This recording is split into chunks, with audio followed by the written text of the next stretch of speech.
यहाँ बताया है गुरु बिन वेद पढ़े जो प्राणी समझन सार रहे अज्ञानी। गुरु बिन काहू न पाया ज्ञाना जो थोथा भूस छड़े मूड किसाना। सतगुरु के बिन गुरु के बिना किसी को भी वेदों का ज्ञान नहीं हुआ। वो तो ऐसे अपनी अटकलबाजी करते रहे जैसे कोई मूड किसान धान निकालने के बाद पड़ी पराली को और उसको कूट रहा है मोगरों से डंडों से या उनको पटक रहा है पकड़ पकड़ के। किस लिए? उससे पूछा जाए कि इसमें से कनक निकालूंगा धान निकालूंगा तो उसको ज्ञान नहीं है, वो मूड है। और समझदार तो उसमें से निकाल के ले जा चुका है, वो तो पराल पड़ी है, भूस पड़ा है। तो जो भूस को कूट रहा है वो तत्व ज्ञान उस मार्ग का परिचित नहीं है। तो यहाँ बताया है गुरु बिन काहू न पाया ज्ञाना जो थोथा भूस छड़े मूड किसाना। गुरु बिन वेद पढ़े जो प्राणी और समझे न सार रहे अज्ञानी। ये सभी अज्ञानी थे। कई वक्त आते हैं वो कहते हैं जी मैंने सुधांशु जी से नाम ले रखा है और फिर क्या बताता जी भूत प्रवेश है प्रेत बाधा कई वर्षों से। अच्छा, फिर सुधांशु जी के मंत्र ने के काम करे आपका क्या नाम दे रखा है? ओ हरिओम तत्सत। अरे वाह भाई वाह, ये है वो नीम हकीम। कहते वस्तु कहाँ खोजे कहाँ किस विद लागे हाथ एक पलक में पाइए भेदी ले ले साथ। अब ये तत् और सत्य सांकेतिक है। ओम तत्सत ओम तत्सत ये नहीं जब करना। हरिओम तो कभी करना ही नहीं साथ लगा करके। ओम की बेइज्जती करते हो आप। ओम मंत्र अकेला जाप किया जाता है, इसके साथ कोई भी जोड़ नहीं होना चाहिए। ऐसे ही अब क्या बताया है कि जैसे एक धनी व्यक्ति था, सेठ था, साहूकार। उसने अपने पैड में बही में डायरी में लिख दिया, उसके अपने ही मकान के आंगन में एक मंदिर बना रखा था और उसमें बही में लिख दिया पैड में डायरी में कि चांदनी 14 यानी चांदनी 14 रात्रि के 12 बजे मंदिर के गुम्बज में इतने किलो चांदी, इतने किलो सोना और इतने नगद पैसे जमा कर रखे, दबा रखे। इसलिए कोडवर्डों में लिखते थे कि बच्चे कहीं गलती से कभी खोद बैठे, निकाल ना लें, मेरे जाने के बाद फिर ये प्रयोग कर लें। इसलिए चोरों के डर से वो ऐसे छुपा दिया करते थे। पहले बैंक नहीं होते थे। उस सेठ की मृत्यु होगी अचानक। पिता के अंतिम संस्कार करके उन बच्चों ने फिर देखा कि पिता की लेख देखते हैं। उन्होंने वो डायरी देखी, उसमें लिखा था चांदनी 14 रात्रि के 12 बजे मंदिर के गुम्बज में इतना धन दबा रखे। तो उन बच्चों ने 2-3 दिन के बाद अपने पिता की क्रियाक्रम से निपट कर हफ्ते 10 दिन 12 दिन 15 दिन के बाद वो मंदिर का गुम्बज फोड़ दिया रात्रि के समय। उन्होंने सोचा पिता ने संकेत दिया है कि दिन में तो कोई देख लेगा, रात्रि में फोड़ियो। तो रात्रि में उन्होंने मंदिर का गुम्बज फोड़ डाला, उसमें कुछ नहीं था। उनको बड़ा अफसोस हुआ कि पिताजी तो हमें गलत गाइड करके हमें बहका गए और धन कहीं और दबा गए। अब उसको कैसे खोजेंगे, गया हाथ से, बहुत धन था। बुरी तरह रो रहे हैं। कुछ दिनों के बाद उसके पिता का कोई मित्र सेठ आया। बच्चों ने अपनी समस्या उसके सामने रखी कि अंकल ऐसे ऐसे समस्या आ गई है, हमारे पिताजी ने झूठ बोल दिया, पैसा कहीं और छुपा रखा है, हम गुम्बज में लिखा है, गुम्बज में तो पाया नहीं, हमने मंदिर भी फोड़ दिया। तब उस सेठ ने कहा कि मुझे दिखाओ कहाँ लिखा है। उसने लेख देखा कि चांदनी 14 रात्रि के 12 बजे मंदिर के गुम्बज में इतना पैसा। तो उसने कहा बेटा इस गुम्बज को यथाउचित बनाओ, यथावत जैसे था वैसा ही बना दो, फिर बताऊंगा कहाँ पर है। और चांदनी 14 आने दो। 15 दिन के बाद, महीने के 20 दिन के बाद, वह 10-5 दिन के बाद वह चांदनी 14 आनी थी, वो वैसा ही गुम्बज बना दिया। रात्रि के समय चांदनी रात्रि में और गुम्बज की छाया आंगन में जहाँ थी उसके घर पे, वो ज़मीन वहाँ खुदवाई के ये निशान लगा दिया, यहाँ खोदो। वो ज्यों का तो धन पा गया। तो ये नकली सारे गुम्बज फोड़नीय थे, स्थान का पता नहीं था। तो इनको इन सदग्रंथों के कोड वर्डों का ज्ञान नहीं हुआ। तो वस्तु कहाँ ढूंढे, कहाँ किस विद लागे हाथ, एक पलक में पाइए भेदी ले लो साथ। तो ये दास इन सदग्रंथों का और जानकार बना के, तत्वदर्शी संत बना के कबीर भगवान ने आप उसके बच्चों के लिए भेज दिया। अपनात्माओं अविलंब काम करो यू, कहते हैं समझा है तो सर दर पाओ और भौर नहीं रे ऐसा दाव।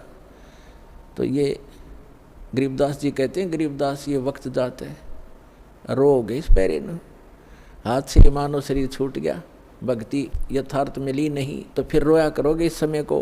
कहते हैं मानुष जीवन दुर्लभ है मिले न बारंबार, और तरवर से पत्ता टूट जा वो फिर नहीं लगता डार। अब जो प्रसंग चल रहा है हम आते हैं उसी पर कि परमात्मा की परिभाषा क्या है और काल किसे कहते हैं। तो ये प्रसंग पूरा हुआ कि यथार्थ भक्ति कौन सी है, और वो स्थान एक ऐसा है जहाँ जरा मरण नहीं होता, वहाँ जाने के बाद प्राणी फिर लौटकर कभी संसार में नहीं आते, और वहाँ जरा और मरण नहीं है, वृद्ध अवस्था और मृत्यु नहीं है। और यहाँ दोनों डेफिनेट है, यदि मृत्यु भी है और वृद्ध अवस्था भी है। लंबी उम्र होगी तो वृद्ध अवस्था है, बीच में मर गया तो 100 पहाड़ टूट जाए परिवार के ऊपर, कमाने वाला एक का था बच्चों का क्या होगा, वह तो वृद्ध अवस्था तो बूढ़ी मौत होगी। कहने का भाव ये है जब तक हम परमेश्वर की शरण में नहीं आते तब तक हम काल की रेंज में रहते हैं, और जब हम कबीर भगवान की शरण में आ जाते हैं हम काल की रीत से बाहर हो जाते हैं, फिर उसका विधान हम पर लागू नहीं रहता, हम परमेश्वर की शरण में आ जाते हैं। और समर्थ की शरण में जो आ जाता है उसको फिर बाहर का व्यक्ति दुखी नहीं कर सकता, उसको स्वयं पता होता है कि इस आदमी के इस शरणागत को छेड़ दिया तो ये तेरा बक्कल तार देगा। इसी प्रकार हम समर्थ की शरण में आ गए हैं, आप कबीर भगवान वो समर्थ है, वो कादर परमात्मा है, उसकी शरण में आ गए, उसकी शरण ना त्यागना, इतना ध्यान अवश्य रखना। छोटा मोटा कष्ट भी होता है नाम लेने के बाद, तो ऐसे समझना जैसे एक बिल्ली बच्चे उत्पन्न करती है और 2-4 दिन के बाद उन बच्चों को दूसरे घर में ले जाती है वो, क्योंकि वहाँ वो ये देखती है कि कहीं तेरे बच्चों को यहाँ खतरा ना हो जा। और इस बात से उसके बच्चे भी परिचित होते हैं कि हम अपनी माँ के संरक्षण में हैं, और वो उनको अपने मुख से पकड़ती है, उसके तीखे दांत होते हैं बिल्ली के तीखे, और उनको पकड़ती है, और बच्चों को पीड़ा भी होती है, वो ऐसे सुकड़ जाते हैं, ऐसे लटक जाते हैं, और महसूस होता है कि इनको दांतों का दर्द भी है, लेकिन बोलते कति नहीं, चुपचाप रहते हैं, उस पीड़ा को सहन करते रहते हैं, क्योंकि उनको पता है कि हम अपनी माँ के साथ हैं। ये थोड़ा बहुत कष्ट भी है तो हमारा जीवन रक्षक है, रक्षा हो रही है, तो उसको उठाकर वो दूसरे सुरक्षित स्थान पर अन्य मकान में ले जाती है, सबको बारी बारी वहाँ पहुँचा देती है। कुछ दिनों के बाद वहाँ देखती है कि यहाँ भी समस्या है, तो तीसरे मकान में कहीं और ले जाएगी, और वो बिल्कुल नहीं बोलते क्योंकि उनको पीड़ा भी हो रही है, लेकिन उनको विश्वास है कि माँ के मुख में हम भले ही पीड़ा हो रही है लेकिन हमारी जीवन रक्षा हो रही है। इसी प्रकार कबीर भगवान की शरण में आने के उपरांत आपको छोटा मोटा कष्ट भी है तो ना जाने आपका कौन सा पहाड़ जैसा दुख टल रहा है, ये विश्वास रखना, विचलित ना होना। यह प्रसंग चल रहा है कि धर्मदास जी ने कहा था कि हे भगवान यहाँ कितनी सुविधा दे रखी है भगवान ने, और इसको आप काल कह रहे हो। परमात्मा ने कहा धर्मदास जैसे कसाई बकरे पालता है, उन बकरे और बकरियों के लिए वो कितनी सुविधा करता है, जिसकी अच्छी सेल होती है, एक बहुत बड़ा चरागाह बनाता है, उसको हायर करता है या मोल लेता है, और उसके अंदर शेड डालता है, झोंपड़ी डालता है बकरों को गर्मी और सर्दी से बचाने के लिए। उसमें जगह जगह तालाब बनाता है, छोटी छोटी तलैया सी, उनको पानी से भर कर रखता है, उनके लिए घास फूस वहाँ व्यवस्था कराता है। उस सारी व्यवस्था को देखकर वो भोले प्राणी ये समझ बैठते हैं कि हमारा मालिक, हमारा स्वामी कितना दयालु है, हमारी कितनी केयर टेक रखता है, सारी सुविधाएं प्रदान करता है, हिंसक पशुओं से बचाता है, चारों तरफ से बाड़ लगा देता है, और अंदर वृक्ष हैं, झाड़ बोझड़े हैं, फल वो घास फूस है, गर्मी से बचने के लिए शेड है, सर्दी से बचने के लिए व्यवस्था शेड है। तो वो इस सारी व्यवस्था को देखकर वो मान बैठते हैं कि जो हमारा ये स्वामी है बड़ा दयालु है, ये परमात्मा है। और जब वो कभी उनके बीच में आता है तो वो सारे उसको प्यार देने के लिए उसके चारों तरफ कोई ऊपर को पैर फैलाता है अपने सीने से लगाने के लिए, और वो उसको चाटते हैं प्यार से, जीभ से चाटना चाहते हैं उनको एक विशेष रिगार्ड देने के लिए। वो तो चाट रहे हैं जीभ से और वो कसाई देख रहा है से हाथ लगा के, और वो खुश होते हैं कि हमारा मालिक हमसे प्यार कर रहा है। वो देख रहा है कि ये कितना मांस हो गया, कितने का बिकेगा, और वो सोच रहे हैं मुझे हमें प्यार कर रहा है। तो पुण्यात्माओं परमात्मा कहते हैं कि जिस समय उस कसाई को 5-10 बकरों की आवश्यकता पड़ती है, बकरियों की, तो उस समय वो ये नहीं देखता ये किसकी माँ है किसका बेटा है। एक परिवार के 3-3 इकट्ठे भी आ सकते हैं, उन्हें तो मोटे मोटे छांट के और वो निकाल लेने जो अच्छे मांस युक्त हो गए, घनी बिक्री होगी। तो उस समय उन बकरों को भी पता होता है, ऐसे भागते ही इधर उधर दौड़ जाते, उनको मालूम है कि कहीं इनको खतरे के स्थान पर ले जा रहा है, इतना उनकी आत्मा में आभास होता है। तो कहने का भाव ये है कि इसी प्रकार जो यहाँ की सुविधाएं आप देख रहे हो, धर्मदास परमात्मा कह रहे हैं, कबीर भगवान, इन सुविधाओं को देखकर तो ऐसा लगता है जैसे बड़ा दयालु भगवान है, और उस समय तुम्हारी बुद्धि पर पत्थर गिर जाते हैं। किसी का बेटा मर गया, किसी की बेटी मर गई, एक परिवार के 3-3, 4-4 सदस्य मर जाते हैं। यहाँ एक बता रहे थे कोई सरसा से सत्संग सुनकर जा था, जिसके उस गाड़ी के अंदर 16 सदस्य थे एक का परिवार के, बूढ़ा बूढ़ा घर रह गया था, 16 के 16 एक्सीडेंट में मर गए। बताओ पुण्यात्मा, और उनकी कार और कोठियाँ और बड़े बड़े सारी व्यवस्थाएं थी, तो कुल नाश हो गया उसका। तो कहने का भाव ये है कि उस समय बुद्धि कहाँ जाती है आपकी, ये सुविधाएं किसने दे रखी थी, ये फिर क्यों छीन लिया 1 मिनट में। तो इसको काल कहते हैं, और जो केवल सुख सुख दे उसको दयाल कहते हैं, उसको परमात्मा कहते हैं। आप इसको परमात्मा मान बैठे हो, लेकिन ये परमात्मा नहीं है।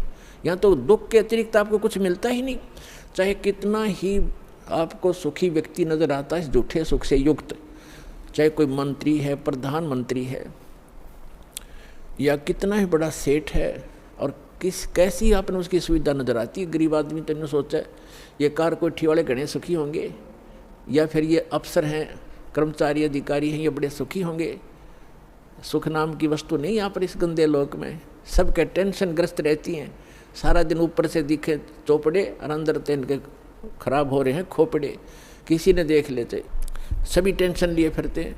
तो वो टेंशन लेस स्थान जो प्लेस है वो सतलोक है, उसको सुख सागर कहते हैं, सुख सागर कहते हैं। अपने आत्मा परमात्मा आप तक पहुंचने के लिए अब कैसी कैसी लीला करता है। मैं रोवत हूँ सृष्टि को, सृष्टि रोवे मोहे, गरीबदास इस वियोग को समझ न सकता कोई। जो जन मेरी शरण है ताका हूँ मैं दासे, गेल गेल लाग्या फिरूँ हूँ जब तक धरती आकाशे। पुण्यात्मा परमात्मा कहते हैं जो मेरी एक बार शरण में आ गया उसको मैं छोड़ूंगा नहीं, उसके साथ रहूंगा। ठीक है, उसका दुर्भाग्य है वो जो यहाँ से निकल नहीं पा रहा, फिर भी परमात्मा इतना दयालु है, आपके पीछे पीछे फिर रहा है। अपना आत्मा विचार करो, ये पुस्तक आपको प्राप्त हुई या टीवी सुनने को प्राप्त हुआ। एक परिवार के 3-4-5 सदस्य हैं, जिनमें से 3 को ये ज्ञान समझ में आ गया, उनकी इच्छा बनी हम नाम लेंगे, दीक्षा लेंगे, कल्याण करवाएंगे। उन्होंने दीक्षा ले ली, प्रतिदिन अपना नित्यनियम आरती श्रमणी और सारा कुछ कर रहे हैं, मंत्र कर रहे हैं, सत्संग में भी आ रहे हैं। और बाकी शेष 2 हैं वो बिल्कुल सोचते भी नहीं, कहते हैं तो भी नो के तुम ही कर लो, तुम ही पार हो जाना, हम तो फिर देख लेंगे। अब फिर क्या देख लेंगे, गद्दा बने पाछे तो कुम्हार देखेगा, आप क्या देखोगे। कड़ में मारेगा लठ, 2.5 मन का बोरा होगा कमर के ऊपर, फिर देख लेंगे। अब देखना अब है, ज्ञान समझो और सतलोक आश्रम बरवाला जिला हिसार हरियाणा के अंदर आओ, और कल्याण कराओ। अगर समझदार हो तो देखना चाहते हो। अब वो क्यों नहीं आते? जैसे कल का सत्संग जो था सुबह का, उसमें ये था कि 2 प्रकार से मानव शरीर प्राप्त होता है। एक तो पिछले पुण्यकर्मों के आधार से मानव शरीर लगातार 2, 4, 10, 50, 100 भी हो सकते हैं, ज़्यादा भी हो सकते हैं, लेकिन वो पूंजी समाप्त हो जाएगी, फिर 83 लाख योनियों में जाना ही पड़ेगा यदि उस मनुष्य जीवन के दौरान आपको तत्वदर्शी संत नहीं मिला। अब जो प्रसंग चल रहा है, मानव शरीर प्राप्त करके जो प्राणी सतभक्ति नहीं करते, 2 प्रकार से मानव शरीर प्राप्त होता है। एक तो बता दिया आपको पूर्व जन्मों से, जैसे परमात्मा सन 1398 में सतलोक से चलकर आए थे, 1518 तक 120 वर्ष इस धरातल पर रहे, काशी के अंदर बनारस में जुल्हे के कार्य करते रहे और अपने बच्चों को एक समय में 1-1 हज़ार स्थान पर प्रकट होकर परमात्मा ज्ञान सुनाया करते थे, उनको लाभ देते थे, आशीर्वाद देते थे, सुख हो जाता था, वो मंत्र जाप करते थे। 64 लाख शेष हो गए थे उस दानक के, जुलाए के, एक गरीब झोंपड़ी में बैठे व्यक्ति के 64 लाख शेष इतना सुख दिया था परमात्मा ने। तो उस समय आपको चार्ज कर गया भगवान, कबीर भगवान, और उससे आपके मनुष्य जीवन होते हुए आ रहे 64 लाख शेष थे उस टाइम। 64 लाख, ना कोई मीडिया था, ना कोई माइक स्पीकर था, वो परमात्मा असंख्य रूप बना सकता है। तो जिस कारण से उसने आप सभी को चार्ज किया, आपके मनुष्य जीवन होते हुए आ रहे हैं, और आप पूजाएं भले ही दूसरी करते रहे, लेकिन पूर्व जन्म की बैटरी चार्ज थी, आपको सुख मिलते रहे। फिर भी कोई दुख कर्म का आता है तो आप इधर उधर भागते रहे, कोई मंदिर में, कोई गुरुद्वारों में, कोई पहाड़ों पर, कोई गुफाओं में, या किसी संतों की खोज करते रहे, उससे लाभ कुछ नहीं होना था आपको।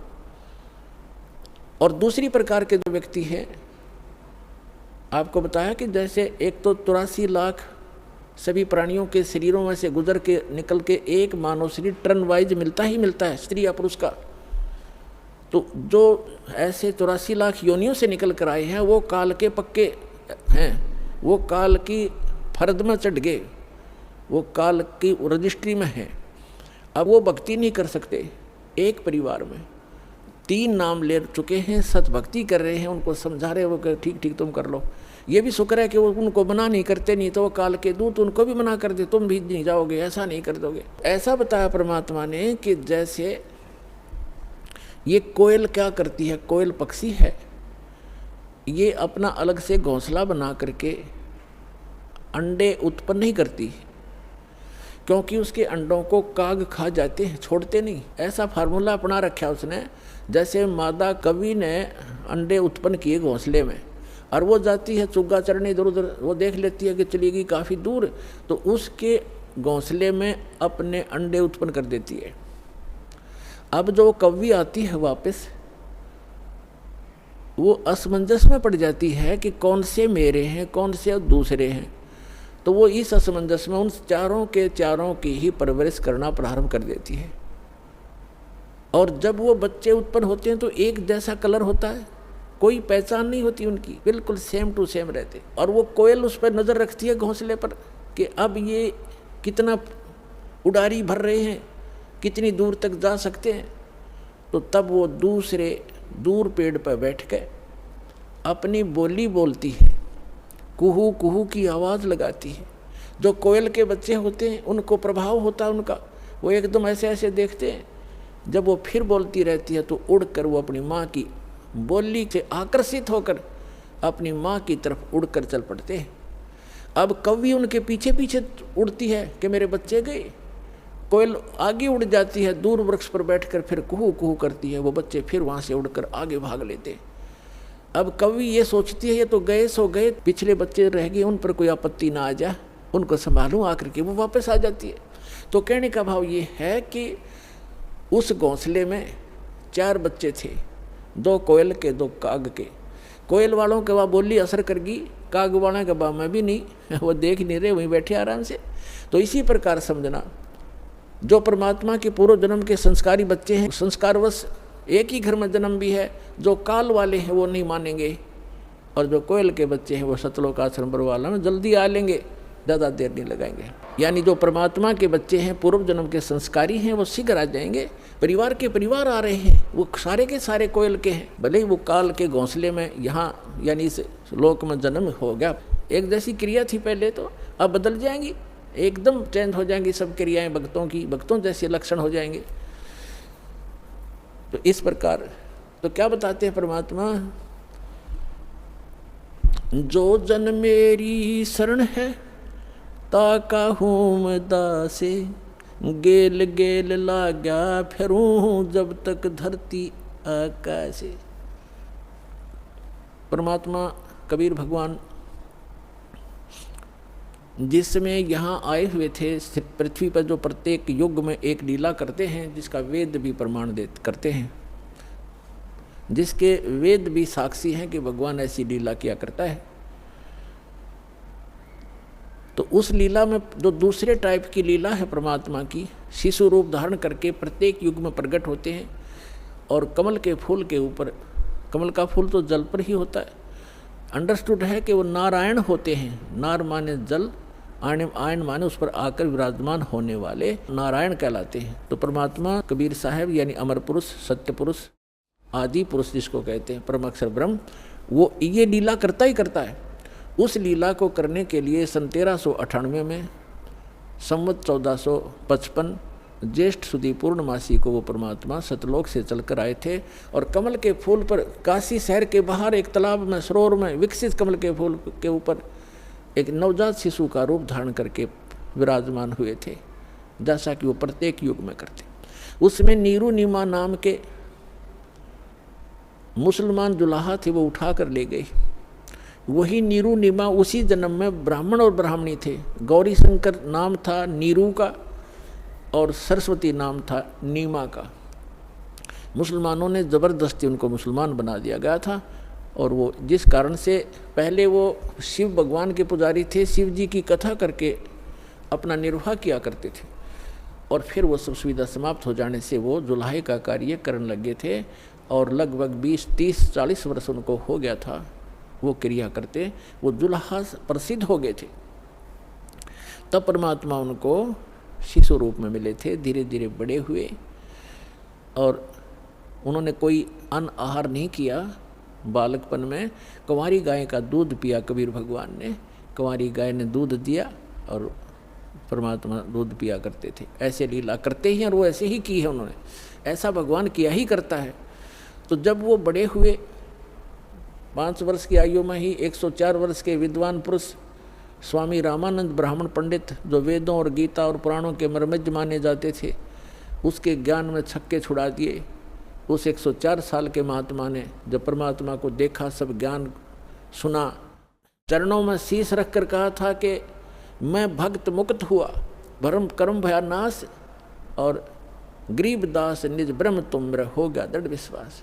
सतलोक में जाकर देखा रामानंद जी ने, और फिर वापस देखा तो वही बालक सामने बैठा है, वही अनंत कोट ब्रह्मांड के सिंहासन, कंट्रोलर के सिंहासन पर बैठा था। तब कहा था दोहू ठौर है एक तू भया एक से दो, और गरीब दास हम कारणे आए हो। मगर आप तो हमारे लिए आए हो, और आप वहाँ भी आप हो और यहाँ भी आप हो। ऐसी लीला परमात्मा कर रहे थे।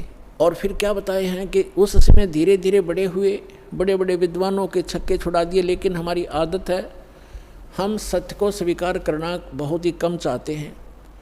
जैसे हमारे धर्मगुरु थे, वो संस्कृत के ज्ञाता थे, ब्राह्मण ऋषि मंडलेश्वर, और आम जनता संस्कृत भाषा नहीं पढ़ती थी, केवल ब्राह्मणों को ही शिक्षा ग्रहण करने का अधिकार था। और वो संस्कृत भाषा तो पढ़ लेते थे, लेकिन ग्रंथ समझना उनके आए नहीं। और परमात्मा 600 वर्ष पहले कहा करते थे कि आप गलत गाइड कर रहे हो इस जनता को, आप वेदों और गीता और पुराणों से भी परिचित नहीं हो। अब धर्मदास जी को जो परमेश्वर ने बताया, और धर्मदास जी को भी सचखंड सतलोक लेकर गए भगवान। इसी प्रकार जैसे स्वामी रामानंद जी को लेकर गए थे, ऐसे आदरणीय धर्मदास साहिब जी को भी परमात्मा सतलोक लेकर गए थे। अपना निज स्थान दिखाया था जहाँ आप रहा करते थे।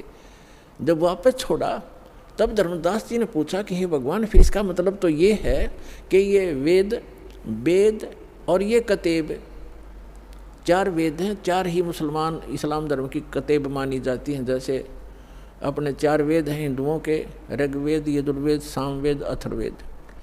और मुसलमानों की यानी इस्लाम धर्म की माने जाते हैं एक तौरात, जबूर, इंजिल और कुरान, ये कतेब कहते हैं, इनको वेद कहते हैं, पुराणों को, गीता को। तो धर्मदास जी को पता चला कि सचमुच भगवान तो वो है, साकार है, ये है वो परमात्मा, ये है वो स्थान। और ये सभी हमारे धर्मगुरु कहते हैं कि ब्रह्मा विष्णु जी सर्वशक्तिमान है, सर्वश्रेष्ठ हैं, सबके पालन करता है, सबके उत्पत्ति करता है, यह अविनाशी है। और परमात्मा ने धर्मदास जी की वार्ता कराई ब्रह्मा विष्णु महेश जी से, और उन्होंने खुद बताया कि नहीं भाई, हमारी भी जन्म मृत्यु होती है, हम अविनाशी नहीं है। कोई व्यक्ति यदि किसी तहसीलदार को या एसडीएम को और अपने मित्रों में ये कहता है ये कमिश्नर है, और जब एसडीएम से पूछा जाएगा क्या आप कमिश्नर हैं, वो कभी झूठ नहीं बोलेगा, वो बुद्धिमान व्यक्ति है, बकवास नहीं चला करती, स्वयं बताएगा नहीं जी मैं तो एसडीएम हूँ, और कमिश्नर तो बहुत बड़ी पावर होती है। तो ऐसे जब भी इन अधिकारियों से हम मिलते हैं तो ये सच्ची बताया करते हैं। तो जब धर्मदास जी वापस आए, धर्मदास जी ने कहा हे भगवान, फिर तो ये वेद और कतेब ये सब झूठे हैं, ये तो परमात्मा को निराकार बताते हैं, और कोई ब्रह्मा जी, विष्णु जी, शिव जी को सर्वशक्तिमान बताते हैं।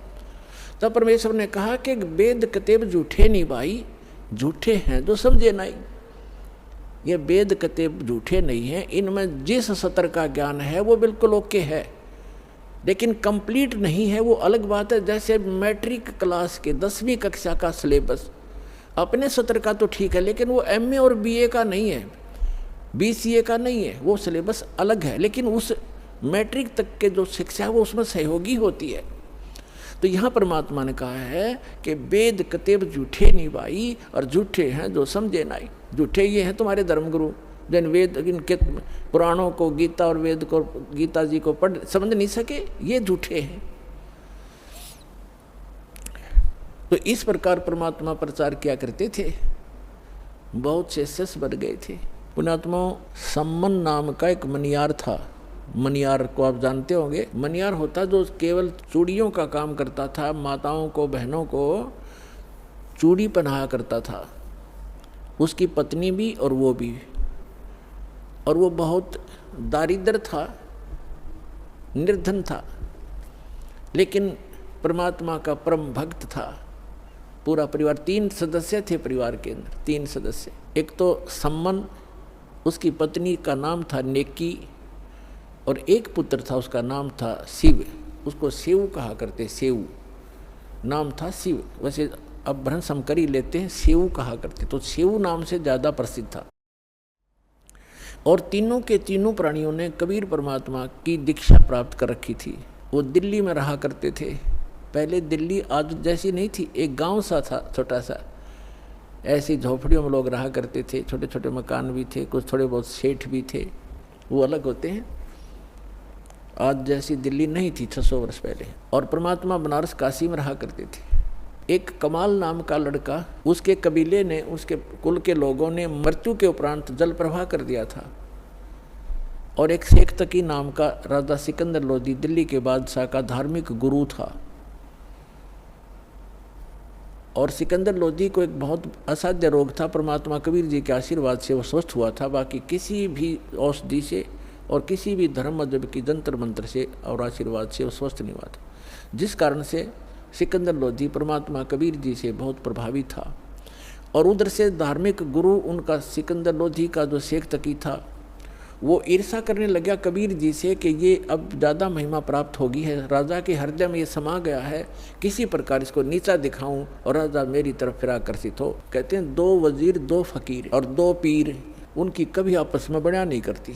ये तो ऐसे समझ लो जैसे एक म्यान में 2 तलवार, कदे देखी सुनी ना कान। तो वो बहुत इस ताक में रहता था किसी प्रकार नीचा दिखाऊं। सिकंदर लोधी ने किसी कारण से स्वामी रामानंद जी का सिर काट दिया था, उसकी मृत्यु को प्राप्त हो गए थे। और कबीर परमात्मा ने सिकंदर लोधी और सैकड़ों व्यक्तियों के सामने उनको जीवित कर दिया था, जिस बात से सिकंदर लोधी घना प्रभावित हो गया था कि ये तो सचमुच अल्लाह आए हैं, खुद भगवान आए हैं। कबीर साहब अल्लाहु अकबर हैं। अब अल्लाह अकबर यही काम करता है, मुर्दे को जीवित कर दे, रोगी को स्वस्थ कर दे, निर्धन को धन दे दे, तो भगवान यही काम करते। तो वो सभी काम कर रहे थे। सिकंदर लोधी का पक्का विश्वास हो गया था कि सचमुच गॉड है, खुदा है। परमात्मा कहते हैं राज तजना सहज है, सहज त्रिया का ने, मान बढ़ाई ईर्षा बाई दुर्लभ तजना ये। राज भी छोड़ सकते हो, अपनी सुंदर पत्नी को भी त्याग सकते हो, और कहते हैं मान बढ़ाई और ईर्षा ये नहीं छूटती जीव पर, ये छूटे बिना भगवान मिला नहीं। बात वहीं की वहीं रही। तो इस ईर्षावश राग द्वेष वश कि मैं झूठा सिद्ध करूं किसी प्रकार इस कबीर को, ताकि इसकी महिमा कम हो जा, इसलिए वो इस ताक में रहता था। एक दिन सिकंदर लोधी से कहा कि आप इसकी बड़ी महिमा गाते हो, इसने मुर्दा जिंदा कर दिया, स्वामी रामानंद जी को जीवित कर दिया, आप कहते हो मुझे स्वस्थ कर दिया। एक दिन उसने ये दबाव लगा दिया कि यदि ये कोई मुर्दा जीवित करेगा तो मैं मानूंगा, नहीं तो मुसलमानों को तेरे विरुद्ध कर दूंगा सिकंदर। इस बात से चिंतित सिकंदर टेंशन में आ गया, और परमात्मा को अपने बच्चों की टेंशन सुहाया नहीं करती। ये समर्थ है 1 मिनट में टेंशन दूर कर दे। सिकंदर लोधी से पूछा कि क्या परेशानी है आपको? सिकंदर लोधी ने कारण बता दिया। तो परमात्मा ने कहा कि कहो शेख तकी को कोई मुर्दा लावे, और करते हैं अर्ध भगवान से, थोड़ा छुपा के रखते थे दाता अपने को। सिकंदर लोधी को तो पता था, कह दिया सो कह दिया। कबीर जी कह रहे हैं कर देंगे जिंदा, लाओ कोई मुर्दा। तो वो कहता मैं कहाँ से लाऊं मुर्दा, कभी आएगा जब देखेंगे, कभी होगा जब देखेंगे। अब परमात्मा ने सोचा कि ये टेंशन काफ़ी देर रहेगा। सिकंदर इतने में क्या हुआ, लीला मालिक की सौसल सीधर मैं करूं अपने जन के काज। इतने में एक कमाल तो बाद में नाम रखा, एक 12-13 वर्ष के बच्चे की मृत्यु होगी। और कुछ ऐसे कुल हैं, ऐसे कबीले हैं, वो न तो ज़मीन में दफनाते हैं, न सभा करते हैं अग्नि में, और वो जल प्रवाह कर देते हैं। अपना उनका अंतिम संस्कार ही ऐसा है कि इसके शव को मछलियाँ जीव जंतु खाएंगे, दुआ देंगे। इसलिए मिट्टी तो ये बन ही चुकी है, उसको जल प्रवाह कर देते हैं। एक सुंदर फ्लोटिंग सा एक बेड़ा बनाते हैं, घास फूस का जो तैरता रहता है कुछ देर तक, फ्लोटिंग सा, उस पर लिटा देते और उसको जल प्रवाह कर देते। तो वो बहता हुआ आ रहा था, तो सबको पता चला कि मुर्दा आ गया, मुर्दा आ गया। दरिया के किनारे खड़े थे, सभी इत्तेफाक से वहीं खड़े हुए थे। सिकंदर लोधी, कबीर जी और हजारों की संख्या में सैनिक, अंग रक्षक, रसोइये, अन्य नौकर। तो परमात्मा ने कहा कि ले शेख तकी आ गया मुर्दा, पहले तू ट्राई कर ले, कदे बाद में नंबर बनावे, अगमा भी कर देता। तो सब ने कहा ठीक है शेख तकी जी, 2 पहलवानों की जब पहचान होगी जब दोनों कुश्ती करें, आप भी करो अपनी ट्राई। तो वो लगा फूं फूं करने, वो मुर्दा चला गया 2 फरलांग 600-700 गज आगे को 800 फुट आगे नीचे, यानी जिधर से पानी बह कर जा रहा था डाउन स्ट्रीम में चला गया। तब वो कहने लगा शेख तकी कि ये तो बहाना चाहता था, अपने से बला टाड़ने के लिए कबीर तो बहाना चाहता था। मुर्दे कभी जीवित हुआ करते हैं, वो तो क़यामत के समय जीवित करेगा अल्लाह। तब परमात्मा ने ऐसे संकेत किया दाता ने, जो बहता हुआ जा रहा था ना डाउन स्ट्रीम में, तो ऐसे मालिक ने ऐसे संकेत कर दिया, वो मुर्दा जो बहता हुआ जा रहा था डाउन स्ट्रीम में, अप स्ट्रीम में चल पड़ा, जिधर से पानी बह कर आ रहा था। जैसे इंजन वाली नौका चलती है अपोजिट साइड में, और वहाँ आकर के जहाँ भगवान खड़े थे वहाँ खड़ा हो गया। नीचे से जल बह रहा है और वो सब ऐसे ऊपर तैर रहा है। तब परमात्मा ने कहा कि हे आत्मा, जहाँ भी है कबीर हुक्म से इस शव में प्रवेश कर और बाहर आ जा। इतना ही कहा था कि ऐसे ऐसे सारा शरीर कंपन हुई उस बच्चे में, और एकदम बैठा हुआ वो ऐसे खड़ा हो गया जल के अंदर, घुटनों पानी में, एकदम बाहर आया, आके प्रणाम किया, दंडोत प्रणाम किया परम पिता को। बोलो सतगुरुदेव। सभी ने ये कहा कमाल कर दिया, कमाल कर दिया। परमात्मा ने उस बच्चे का नाम कमाल रख दिया और उसको अपने बच्चे के रूप में रखा। अब बच्चे को पता नहीं कौन माता थी कौन पिता थे, दाता ने वो बच्चा अपने पास रखा, उसको भक्ति दी। अब क्या है कि कुछ दिनों के बाद परमात्मा के संग रहने से उस कमाल के अंदर अभिमान आ गया। राज तजना सहज है, सहज त्रिया का ने, मान बढ़ाई ईर्षा ये दुर्लभ तजनाई।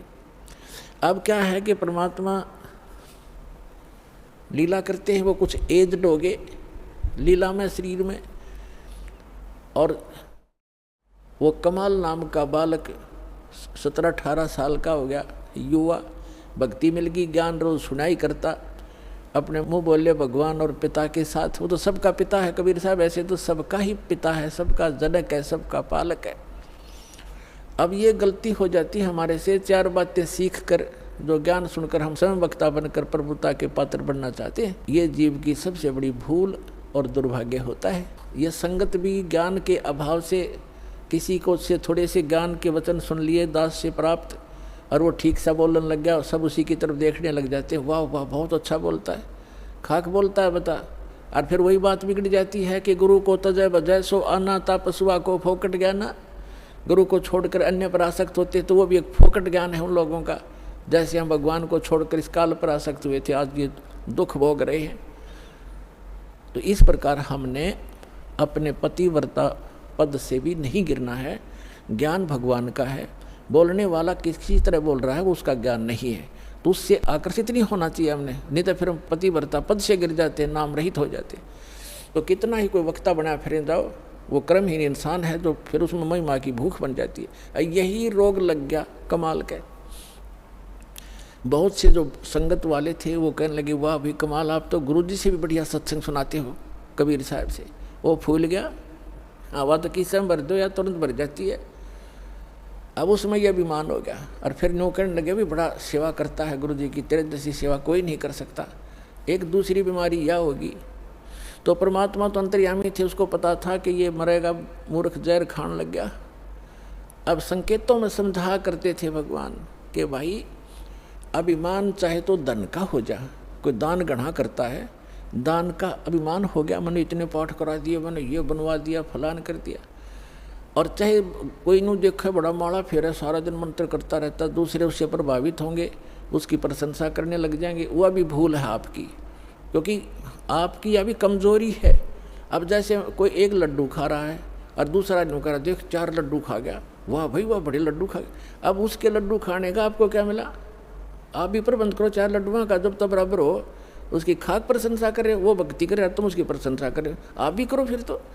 तो ऐसे हम मार खाते। ये कमजोरियां हैं जो दास आपको बता रहा है, जो आपके भक्ति की गाड़ी में पंचर कर देंगी। इन कमजोरियों से बचना ही बचना है। एक वृद्ध व्यक्ति था, डॉक्टर के पास गया और डॉक्टर ने देखा अस्थि पिंजर सा शेष है वृद्ध, तो वो कहने लगा, डॉक्टर जी मेरे पिंडलियों में दर्द रहता है। डॉक्टर बोला, जी कमजोरी के कारण है बाबा। तो कहने लगा, जी मेरी ऐसे सांथलों में भी दर्द रहता है, सांथलों में। डॉक्टर बोला, भाई कमजोरी है, कमजोरी वीकनेस। वृद्ध कहने लगा, जी मेरे सिर में भी दर्द हो जाता है। डॉक्टर कहने लगा, कमजोरी है। फिर उसने कहा वृद्ध ने कि मैं खड़ा होता हूँ चक्कर आता है। तो डॉक्टर बोला, बाबा कमजोरी है। अब वृद्ध ने गुस्सा आ गया, ने बोला, तू डॉक्टर है गम चक्कर, एक के बाद जाने कमजोरी है कि मैं और भी बताओगा। तो डॉक्टर बोला, यह अभी कमजोरी के कारण अपना गुस्सा जो आया, ये भी कमजोरी के लक्षण है। ये गुस्सा भी कमजोर आदमी को ही ज़्यादा आता है। तो पुण्यात्माओं, जो दास आपको बता रहा है ये भी कमजोरियां हैं, इनमें से कोई से भी हो वह भी कमजोरी ही है, वीकनेस से आपको यानी भक्ति मार्ग में बाधक है। परमात्मा कहते हैं, जैसे माता गर्भ को रखे यत्न बनाए, ठेस लगे तो छन्न होवे तेरी ऐसे भक्ति नसावे। जैसे किसी बेटी को, बहन को, माई को गर्भ रहता है तो उसको वो जानती है, उस गर्भ को प्रफुल्लित करने के लिए वो कितनी सावधानी बरतती है। किसी बहन को 2-4 वर्ष के शादी के उपरांत जब गर्भ रहता है, अब उसको पता है वो कितनी चिंतित रहती है। करवट लेते समय रात को भी ये चिंतित एकदम फड़क के उठती है, कहीं मेरे बच्चे पर दाब ना आएगी हो, मेरा गर्भ खराब ना हो जा। ऊंचे नीचे पर पैर रखते समय भी बहुत ध्यान से चलती है। खाने पीने की भी वो बहुत सावधानी बरतती है कि कहीं मेरा ये गर्भ रूपी लाल नाश ना हो जा। तो परमात्मा कहते हैं, जिस दिन आपने परमात्मा की असत भक्ति मिल गई तो आत्मा के अंदर आपका भक्ति रूपी वो गर्भ स्टार्ट हो गया उस दिन से। अब यहाँ बताते हैं कि जैसे माता गर्भ को रखे यतन बनाए और ठेस लगे तो क्षीण होवे, ऐसे भक्ति नसावे। तो ऐसे ये ठेस नहीं लगने देनी चाहिए भक्ति रूपी गर्भ के। ये मोक्ष रूपी लाल बनाने के लिए बहुत सावधानी बरतनी पड़ेगी आप। तो उस कमाल के मन में दोष आ गया। परमात्मा बार बार कहा करते, सत्संग में सबको सामूहिक ज्ञान दिया जाता है, प्रत्येक व्यक्ति को नहीं बताया जाता। और जैसे औषधि मुख के माध्यम से गोलियां, दवाई, जड़ी या इंजेक्शन के माध्यम से एक ही स्थान पर लगाई जाती हैं, वो जहाँ दर्द होता है, जहाँ पीड़ा होती है, वो औषधि वहाँ काम कर देती है। तो सत्संग के माध्यम से सामूहिक इंजेक्शन लगाए जाते हैं ये वचनों के, और जिसमें जो वीकनेस जहाँ की है उसी का वो औषधि काम कर जाती है। बुद्धिमान उसको समझ जाते हैं, आगे सुचारू हो जाते हैं और वो अपनी कमजोरी को ठीक कर लेते हैं। बुद्धिमान वही होते हैं। इतना कुछ कई बार कहा परमात्मा ने कि जो दान ज़्यादा करता है, यदि उसके मन में अभिमान आ गया, कराया कराया नाश हो गया। कबीर साहब कहते हैं, तन मन धन दिया तो भला किया, सिर का दासी भार, और जब न्यू कहा कि मन ने दे दिया तो बहुत सहेगा मार। वो तो दिया हुआ तक गया, नाश हो गया, दुर्गति और हो जाएगी तेरी। तो किसी भी प्रकार का सेवा का अभिमान हो जाए, अभिमान तो अभिमान ही है, वो तो नाश ही करता है, भगवान से दूर करता है। लेकिन कमाल की बुद्धि भ्रष्ट हो चुकी थी। परमात्मा के साथ रहकर भी वो अपने ही चलाता था। पुण्यात्मा जैसे मन में बहुत सी बातें आती हैं। एक बार धर्मदास जी ने कहा, प्रभु हे भगवान, आप कहते हो कि श्री कृष्ण परमात्मा नहीं है, समर्थ नहीं है। श्री कृष्ण जी ने राजा मोर ध्वज के पुत्र ताम्र ध्वज को आरे से चिरवा के डेथ हो गई थी, 2 फाड़ हो गया था, और फिर वैसा ही बना दिया और जीवित कर दिया। तो कैसे माने ये भगवान नहीं है, सर्वशक्तिमान नहीं है। परमात्मा कबीर जी ने कहा कि मैंने ये कभी नहीं कहा कि ये भगवान नहीं है, मैंने ये अवश्य कहा ये सर्वशक्तिमान नहीं है। भगवान का मतलब मैंने ये कभी नहीं कहा कि ये स्वामी नहीं है, ये प्रभु नहीं है, लेकिन ये सर्वशक्तिमान नहीं है।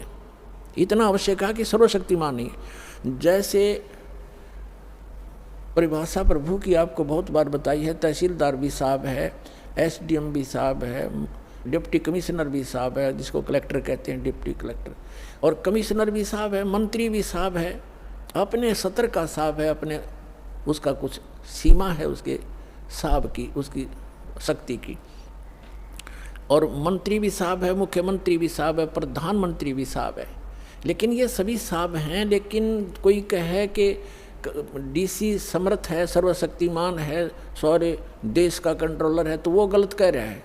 अब जितना वो साहब है, जैसे कोई एक मंत्री को और प्रधानमंत्री बताता है राज्य के मंत्री को, तो वो उस प्रोसीजर से वो परिचित नहीं है। इसलिए एक मंत्री भी अपने सत्र का लाभ दे देता है, लेकिन जो प्रधानमंत्री लाभ देगा वो ना मुख्यमंत्री दे सकता। परमात्मा ने पूछा कि जैसे आपके भगवान ने, श्री कृष्ण अर्थात विष्णु जी ने, मोर ध्वज के पुत्र ताम्र ध्वज को तो जीवित कर दिया, 2 फाड़ करवा के, 2 बीचों बीच कटवा के, और अपने सगे भांजे अभिमन्यु को जीवित नहीं कर सका, जिसकी कति जरूरत थी, और वहाँ तबे मतलब पंगा लिया जाके उसने क्यों नहीं कर सका। पांडवों का कुलनाश हुआ था, श्री कृष्ण रोए था, उसकी बहन रोए थी, 5 पांडव रोए थे, उसको क्यों नहीं जीवित कराया जो मर गया था 18 वर्ष की आयु में। यहाँ धर्मदास चुप हो गया। तब कहा, भगवान हम तो तुच्छ बुद्धि जीव हैं, हमारी बुद्धि का सतर तो इतना ही है बस, अब आप बताओ भगवान क्यों नहीं कर सका। तब परमात्मा ने बताया कि जब तक संस्कार जिसके हैं, अब उस ताम्र ध्वज की आयु शेष थी, और इस शरीर को एक आम सिद्ध पुरुष भी तोड़ कर काट कर फिर दोबारा जीवित कर सकता है। श्री कृष्ण तो उनसे कुछ 21 ही हैं, लेकिन आयु नहीं बढ़ा सकते ये भगवान। इसलिए अभिमन्यु की आयु 18 ही वर्ष की थी, उसी दिन मृत्यु होना, तो उसके आगे शेष उसकी उम्र मनुष्य की नहीं थी। इस कारण से श्री कृष्ण उसको जीवित नहीं कर सके। तब धर्मदास को संतुष्टि हुई। तब परमात्मा ने कहा था कि समर्थ का शरणागहो रंगोरी हो, और कबू ना हुआ काज राम रंगोरी हो। अब यहाँ प्रसंग चल रहा है। इसी प्रकार जैसे अर्जुन को अभिमान हो गया था, उसके भ्रम को निवारण करने के लिए श्री कृष्ण उसको मोर ध्वज राजा के घर लेकर गया था। अर्जुन को अभिमान हो गया था कि भगवान मेरे जैसा आपका आज्ञाकारी कोई और नहीं हो सकता, ऐसा सेवक नहीं हो सकता। अब श्री कृष्ण ने सोचा भी इसको मैं कहूँगा तो ये काली मानेगा, रोज इकट्ठा रहना, फिर ये बात बिगड़ेगी। तो उसने कुछ दिन के बाद कहा कि चल अर्जुन, मुझे एक अवश्य कार्य है। मोरध्वज राजा अपने पुत्र को राज्याभिषेक कर रहा है, मुझे आमंत्रित किया है, आप भी चलोगे? अघोर जी, मैं तो आपका आज्ञाकारी शिष्य हूँ। पांडवों का श्री कृष्ण उनके धार्मिक गुरु भी थे। अब वहाँ जाकर क्या देखा कि मोरध्वज, ताम्रध्वज और उनकी एक पत्नी थी मोरध्वज की। राजा राज्याभिषेक करने के लिए अपने पुत्र को गद्दी पर बैठाकर राज्य से संन्यास लेना चाहता था। उसने सब साधु संत महात्माओं को आमंत्रित किया हुआ था, बहुत बड़ा यज्ञ कर रहा था। तो उस यज्ञ के अंदर जो भी साधु संत जो खाने को मांगते हैं वो देना पड़ता है, नहीं तो उसकी यज्ञ खंडित मानी जाती थी। तो वहाँ जब जाकर बैठ गए साधु रूप बनाकर, दो संत और साथ में एक माया से शेर बना लिया श्री कृष्ण जी ने, और तीनों बाग में जाकर बैठ गए। राजा को संदेशा भिजवाया कि एक संत आए हैं। तो राजा के नौकरों ने कहा प्रभु भोजन पाओ। तो साधु रूप में श्री कृष्ण जी ने कहा कि राजा यहाँ आए, स्वयं आमंत्रित करे, तब हम भोजन करेंगे। संदेशा पाकर राजा, रानी और लड़का आरती की थाली लेकर आरती की और फिर प्रार्थना की, भगवान भोजन की सुनाओ।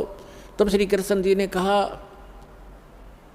कि पहले हमारे शेर का आहार कराओ, फिर हम पीछे भोजन खाते हैं। मोरध्वज राजा ने कहा कि आज्ञा करो भगवान, अभी मंगवा देता हूँ बकरे इनके लिए काट कर, इसके या वैसे सामने छोड़ देंगे, ये खा लेगा। नहीं, ये मांस खाता मनुष्य का, ये मनुष्य का मांस खाएगा। मोरध्वज ने कहा जी जो आज्ञा आपकी। फिर कहा कि सुनो, कहीं किसी पल्लेदार न पकड़ लाओ, उसका मांस नहीं खाएगा, ये तुम्हारे घर के प्राणी का मांस खाएगा, तुम तीनों में से एक का। और उसकी विधि ऐसे है, उसको आरे से चीरना है, और चीरते समय आंखों में आंसू आ गए तो ये मांस शेर नहीं खाएगा, तुम्हारा यज्ञ खंड हो जाएगा। अब मोरध्वज ने कहा कि जो आज्ञा भगवान आपकी। तो कहा कि ठीक है। जब मोरध्वज ने कहा कि मैं फ्री हो चुका हूँ, लड़का युवा हो गया है, बेटा तू राज संभालना, अपनी माँ की सेवा करना, और मेरा काम पूरा हुआ और मैं महात्मा के शेर का आहार बनूंगा। रानी ने कहा कि देखो बात सुनो, आप मेरे पति हो और पति भरता पत्नी से पहले पति की मृत्यु होना कलंक होता है, मैं आपसे पहले मरूंगी, आप मुझे आहार बनने दो। और उसने ये कह दिया था संत रूप में विराजमान श्री कृष्ण जी ने कि आज जो इस मेरे शेर का आहार बनेगा वो सीधा स्वर्ग जाएगा, उनकी होड़ लाएगी। कैसा बढ़िया दाव, शरीर तो ये जाना ही जाना है और आज दाव लगे।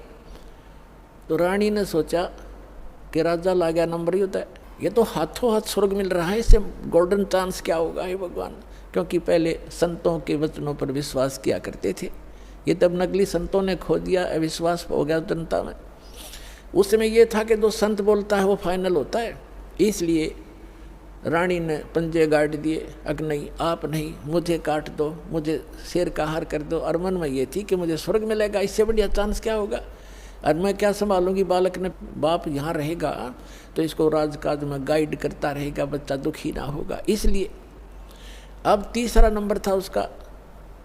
ताम्रध्वज ने सोचा कि अभी बात बिगड़गी, प्रथम था स्वर्ग प्राप्ति और दूसरे मैंने माता पिता की सेवा क्या की है, ये कट जाएंगे तो मेरा धर्म बिगड़ गया।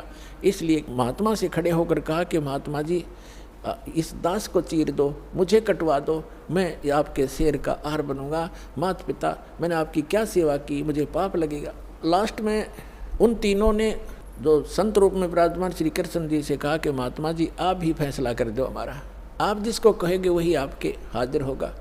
तो उसने क्या फैसला किया कि दोनों तुम पति पत्नी इस अपने पुत्र को आरे से चीरो, यहाँ से चीरना शुरू करना और नीचे तक 2 भाग कर दो। फाइनल फैसला हो गया, नो ऑब्जेक्शन। आरा ले आए, जैसे लकड़ी चीरने का होता, दोनों तरफ से पकड़ के ऐसे चीरते हैं। लड़का बैठा लिया नवा धोआ के, और ये कंडीशन थी कि आंखों में आंसू नहीं आने चाहिए। अब फिर जब वो चीरने लगे ना, बीचों बीच चीरना प्रारंभ कर दिया था, और चीर्ण में केक उठा लकड़ था, 5-4 मारे आर पार हो जाना था वो। तो उस समय श्री कृष्ण जी यानी महात्मा रूप में विराजमान ने कहा कि ऐसा करना, ये दायां जो हिस्सा है राइट साइड ही शेर खाएगा, बाएं को एक तरफ फेंक देना। अब लड़के की आंखों में आंसू आ गए, ताम्रध्वज की आंखों में आंसू आ गए। आंसू आ गए और माता पिता ने जल्दी में चीर दिया, ज़्यादा देर नहीं देखा जाएगा लड़का। यूँ कहते ही वो आधा हिस्सा 2 भाग हो गया था। तो फिर श्री कृष्ण ने कहा कि भाई ये हमारा काम नहीं, इसकी आंखों में आंसू आ गया, इसका मोह ममता रहेगी कोई, ये रो रहा है लड़का। तो उस अभी तड़फ रहे शरीर से आवाज़ आई कि हे अंतर्यामी, आप तो महात्मा हो, अंतर्यामी हो, मैं इसलिए नहीं रो रहा था कि मुझे कोई ममता है, मैं इसलिए रो रहा हूँ कि मैं इतना, मेरा कोई लेफ्ट साइड का इतना गंदा होगा, मैं इतना पापी हूँ कि मेरा पूरा शरीर भी आपके काम नहीं आ सका, इसलिए रो रहा हूँ। तब खुश हो गया वो संत और खड़ा होकर के उसको आशीर्वाद दे दिया। बच्चा नो का नो जीवित हो गया।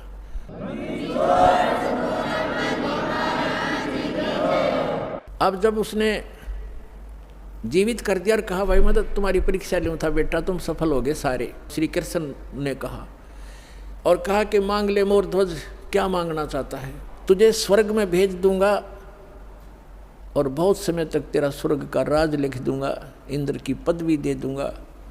तब उस ज्ञानी मोर ध्वज ने क्या मांगा कि मुझे भक्ति दे दो भगवान, इस राज न के चाटूंगा तो काल छोड़ना पड़ेगा, वहाँ का भी छोड़ना पड़ेगा। तो जिस स्तर की भक्ति श्री कृष्ण दे सकता था वह मोर ध्वज को दे दी और लड़के को भी जीवित कर दिया। लेकिन जन्म मरण ना श्री कृष्ण का समाप्त, ना मोर ध्वज और ताम्र ध्वज का, ना उसकी पत्नी का समाप्त हो सकता। अब कहने का भाव ये है कि अर्जुन ये देखकर इकट्ठा हो गया, न सुकड़ गया। जब श्री कृष्ण ने कहा कि अर्जुन आप डींग मारा करते कि मेरे जैसा कोई सेवक नहीं, तने सेवक तो देखे नहीं थे। जब अर्जुन ने कान पकड़ लिया, जी मैं तो गढ़ा निकम्मा आदमी था, मैं ये सोच बैठा था आज मेरी कति फड़क निकल गई, महापुरुष तो ऐसे होते हैं, मैं तो इनके चरणों की धूल भी नहीं हूँ। अपने आत्माओं, हमने श्री कृष्ण जी को परमात्मा इसलिए मान लिया था कि उन्होंने मोर ध्वज के पुत्र ताम्र ध्वज को आरे से चरवा कर जीवित कर दिया, बस। और यहाँ परमात्मा ने फिर बताया कबीर जी ने कि वो अभिमन्यु को जीवित क्यों नहीं कर सके, वो तुम्हारे समर्थ भगवान। उसका कारण भी बताया कि ये समर्थ नहीं है।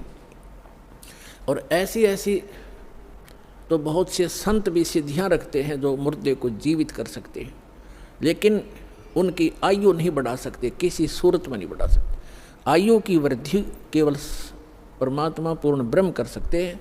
मासा घटे ना तल बधाए, विदना लिखे जो लेख, और सच्चा सतगुरु मेट कर ऊपर मार दे मेघ। अब अर्जुन की फड़क निकालने के लिए उन्होंने ये लीला की, उधर से अपने भक्तों की परीक्षा भी करनी थी। इसी प्रकार समांतर एक उदाहरण है सम्मन सेव और नेकी का। कमाल के मन में यह अभिमान घर कर गया था कि मेरे जैसा सेवा करने वाला और मेरे जैसा वफादार सेवक इस संगत में नहीं है। और बहुत बार परमात्मा के सामने भी उसने ये मुंह खोल दिया था। तब परमेश्वर कबीर जी ने कहा कि भाई मैं भ्रमण के लिए निकलता हूँ, मेरे साथ चलेगा कोई? तो कमाल ने कहा जी मैं तो आपके साथ चलूँगा, मेरे बगैर सेवा आपकी करेगा कौन? परमात्मा बोले चल। बाजिद नाम के एक राजा थे, वो घर त्याग कर चले गए थे, फिर उनको जंगल में भगवान मिले थे, उनको फिर अपने साथ रखा था, वो भी सेवक हो गए थे ज्ञान समझ के। तो वो दोनों जने बाजिद और कमाल और परमात्मा तीनों जने चल पड़े। उधर से सम्मन और नेक्की उसकी पत्नी और सेव उनका पुत्र। नेक्की और सम्मन जो है दोनों चूड़ी पहनाने का काम किया करते, मनियार का। और ये एक स्वभाव बन जाता है भक्त अपने का, खासकर कबीर परमात्मा के बच्चे का नाम लेने के बाद वो ये सोचता है तेरा कल्याण तो निश्चित, और इस सामने वाले ने भी समझा दो किसी तरह। तो कोई जैसे कोई मजदूर जाता है किसी सेठ के काम करता है, उसको भी कोशिश करता है इसको ज्ञान बता दूं, लेकिन वो सातवें आसमान पर होता है, उसने एक मजदूर की बात कैसे सुनावे ना सुनो, लेकिन कोशिश रहती है कि इसकी किसी प्रकार बुद्धि सेट हो जाए, इसका जीवन नाश हो रहा है। हमारे भक्त की ये चेष्टा रहती है। तो वो सम्मन और